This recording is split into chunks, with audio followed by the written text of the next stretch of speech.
Crazy Rocket, now available on PMBet.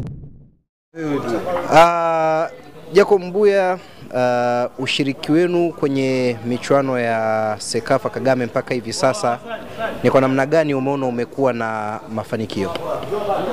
Kwanza kabisa tuna kila sababu ya kushukuru hii platform ya Sekafa Kagame Cup 2025 kufanyika Tanzania. Kipekee sana imewapa fursa wa Tanzania wengi kushuhudia hii michuano katika ardhi ya nyumbani. Kama unavyofahamu, zaidi ya mataifa 10 yalikuwepo hapa katika ardhi ya Tanzania kushiriki michuano hii ya Sekafa Kagame Cup.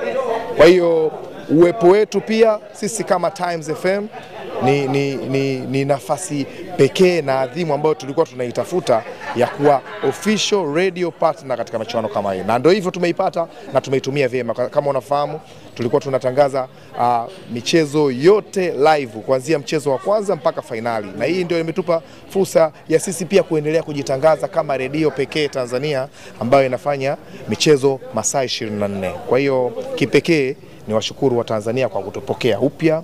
Tumekuja na mapinduzi, tumekuja na mabadiliko, lakini tumepokewa sana kwa sababu tumekuja kufanya sports pase. Kwa hiyo nasema tu Sekafa imekuja na neema, na hiyo tumeipokea. Tathmini yako kwa namna ulivyoona michuano ilivyoenda na ukuaji wa soka la Tanzania na mapokeo ya watu kwa michuano hii iko vipi? Hebu dia tathmini yako kwa namna ulivyoona mapokeo ya watu kwa michuano hii ikilinganishwa na ukuaji wa soka la Tanzania iko vipi?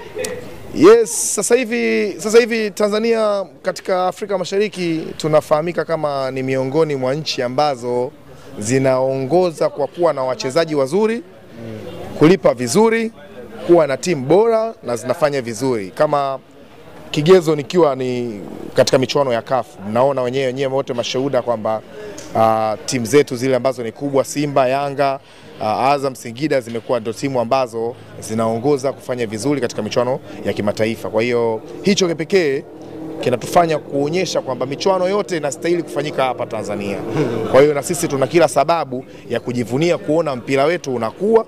Hivyo na sisi wenyewe kama Times FM, hizi ndio fursa zetu ambazo tunazitafuta za kutangaza mpira live, kutangaza EPL live. Kwa hiyo hatuna budi kusema kwamba mpira ukikua na sisi tunakuwa. Na namna ambavyo Singida wametoa ubingwa, hii pia inaleta picha gani? Zaidi ya mataifa 10 lakini timu kutoka Tanzania na ni Singida United wameweza kuubeba ubingwa. Hii inatoa picha gani hasa ikilinganishwa tayari kumesha kwa kuna Giants ambao tayari kama walishajimegea kipande chao kwenye soka la Tanzania? Kipekee kwanza niwapongeze sana Singida. Niwapongeze Singida kwa kuendelea kuonyesha Tanzania tuna timu nyingi kubwa na zenye ubora na zenye kufanya kitu kikubwa sana.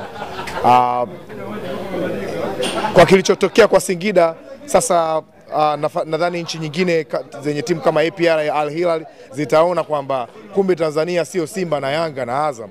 Kuna timu nyingine ambazo zinaweza zikafanya maajabu kuchukua ubingwa mbele ya majiant kama Al Hilal, mbele ya majiant kama APR. Kwa hiyo ni nafasi ya kipekee sisi hapa ambao ni radio partners kwa mashindano hii ya Kagame Sekafa kuwapongeza Times FM. Tunawapongeza Singida kwa kuchukua ubingwa huu na kutuendelea kuipeperusha bendera ya Tanzania katika mashindano haya ya kimataifa. Kukosekana kwa Yanga na Simba ambao wataja kama majiant kwenye mashindano haya umepunguza kitu gani? Hakujaathiri kitu, japokuwa sisi wengi wa Tanzania ni mashabiki wa hizi timu zote. Lakini kama unafahamu sasa hivi Tanzania kidogo wameibuka mashabiki wapya ambao wanafuatilia mpira wa miguu, sio wanapenda timu, wanafuatilia mpira. Kwa hiyo unaona kwamba tupo katikati hivi, kama ni 50-50 tumegawana. 50 ambao wanazipenda Simba na Yanga hawako tayari kwenda kushuhudia michuano kama hii, lakini kuna wengine ambao ni mashabiki wapya, wale ndio wamejitokeza kwa wingi sana kwenda kusupport hizi timu ambazo zilikuwepo. Asante sana.